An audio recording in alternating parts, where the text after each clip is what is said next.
งานเพลงสเตตัสคนโสดทักอยากเป็นแฟนเจ้าเหงาเศร้าอยู่คน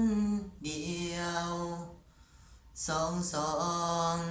องเบิ่งจุดสีเขียวหัวใจมันเหี่ยวเขาบ่เลี้ยวเขาบ่อ่านนอนเลิกทุกมือคือเป็นบ้าเป็นปวงเลื่อนแต่เฟซจนบ่ได้เฮ็ดอิหยังอ้าวอยู่ซื่อๆก็โสดคือโพดแท้น้อเฮามันคนบ่หล่อหน้าตาก็พอส่ำนี้เขียนสเตตัสก็บอกว่าโสดเบิดปีแต่ก็ยังบ่มีคนที่สนใจทักมาโพสต์ไปเรื่อย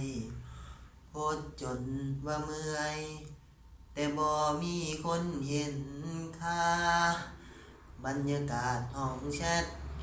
เงียบพอปานผีปราสาทหรือเป็นเพราะว่าโปรไฟล์อ้ายมันบ่ดีหรือเป็นเพราะว่าหน้าเฮาใกล้เคียงกับอี